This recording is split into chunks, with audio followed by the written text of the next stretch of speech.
اگر کوئی شخص لاکھ نیکی کرے، جیسا کہ ہم نے کہا زندگی بھر نماز پڑھتا رہے، اپنا سارا مال صدقہ اور خیرات کر دے، زندگی میں اللہ کی مخلوق کی خدمتیں کرتا رہے، خدمت خلق میں مشغول رہے، ایک منٹ کے لیے بھی اپنی زندگی میں اللہ تعالیٰ کی نافرمانی نہ کرے، لیکن اگر آخرت پر وہ ایمان نہیں لاتا، آخرت پر ایمان کا اقرار نہیں کرتا، تو اس کا کوئی بھی عمل بارگاہ الہی میں مقبول نہیں ہوگا، وہ سارا کا سارا عمل رد کر دیا جائے گا۔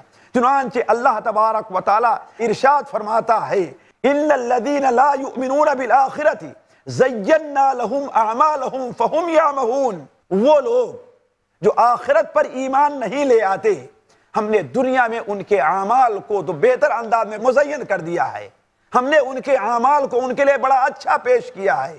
ایک شخص ہے نماز نہیں پڑھتا، اگر کچھ صدقہ اور خیرات کر لیتا ہے تو وہ سمجھتا ہے کہ میں بہت اچھا کام کر رہا ہوں، یہ ایسی چیز ہے جسے اللہ تعالیٰ نے اسے اچھا کر کے بیان کر دیا ہے شیطان کے وسوسے سے۔ اسی طریقے سے ایک شخص مسلمان نہیں ہے لیکن وہ دوسرے بہت سا کام کرتا ہے اور دوسرے کفر کے کام کرتا رہے اور اس کے اعمال میں برکت اللہ تبارک و تعالیٰ دیتا ہے، تو وہ یہ سمجھتا ہے کہ ہمارا کام بہت اچھا ہے، لیکن اللہ تبارک و تعالیٰ کا فرمان ہے کہ زینا لہم اعمالہم، ہم نے ان کے اعمال کو ان کی اس بدعمالی کی وجہ سے مزین کر دیا ہے، ورنہ حقیقت میں ان کا یہ عمل کسی لائق نہیں ہے۔ کیوں؟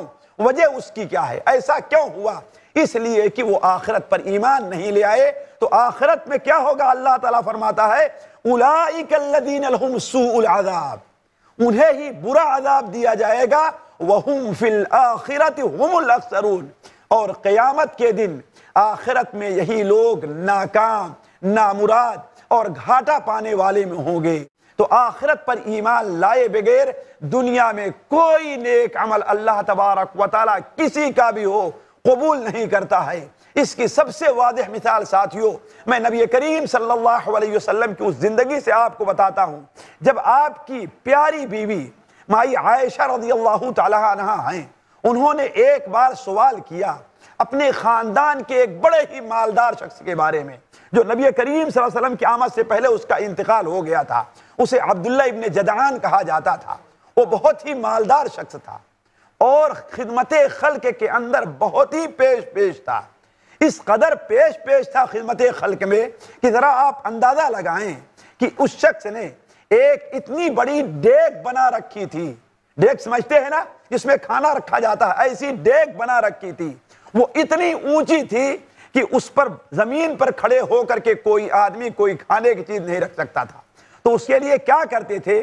ایک گھوڑے یا اونٹ پر سوار ہوتے تھے اور اس پر سوار ہو کر کے نیچے سے ایک آدمی پکا ہوا کھانا دیتا تھا اور اس میں رکھتے تھے، اور نیچے سے ایک جگہ بنی ہوئی تھی جس سے لوگ لے کر کے کھانا کھایا کرتے تھے۔ ذرا آپ غور کریں، اتنا بڑا محسن تھا وہ شخص، اور یہ احسان کس کے لیے کرتا تھا؟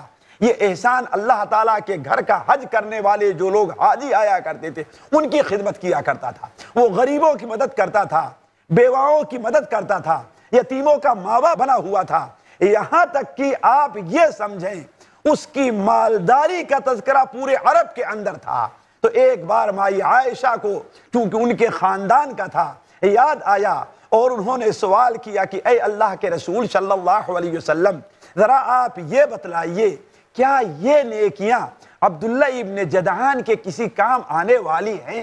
یعنی اللہ تعالیٰ اس کے اوپر رحم کرے گا کہ نہیں کرے گا؟ آیا یتیموں کی مدد کرنا، حاجیوں کا کھانا کھلانا، حاجیوں کے لیے سرید ساتھیوں، وہ جو عرب کا سب سے بہتر کھانا، جیسے آپ اپنے ہاں بریانی سمجھ لیجئے، آپ اپنے ہاں اچھے سے اچھے کھانے کا تصور کر لیجئے، عرب کے اندر سرید وہ چیز مانی جاتی تھی۔ تو حضرت عائشہ نے فرمایا کہ اے اللہ کے رسول صلی اللہ علیہ وسلم، کیا یہ چیزیں اس کے کسی کام آنے والی ہیں؟ آپ نے فرمایا لا یا عائشہ، لا یا عائشہ، اے عائشہ ایسا نہیں ہوگا، ایسا نہیں ہوگا۔ وجہ کیا ہے؟ حالانکہ اس نے یہ کام لوگوں کو خوش کرنے کے لیے اور اللہ کے لیے کیا تھا، لیکن آپ نے فرمایا کہ لا یا عائشہ، یہ چیزیں اس کے کسی کام آنے والی نہیں ہیں۔ کیوں اے اللہ کے رسول؟ وجہ کیا ہے؟ آپ نے فرمایا فَإِنَّهُ لَمْ يَقُلْ يَوْمًا رَبِّ اغْفِرْ لِي خَطِيئَتِي يَوْمَ الدِّينِ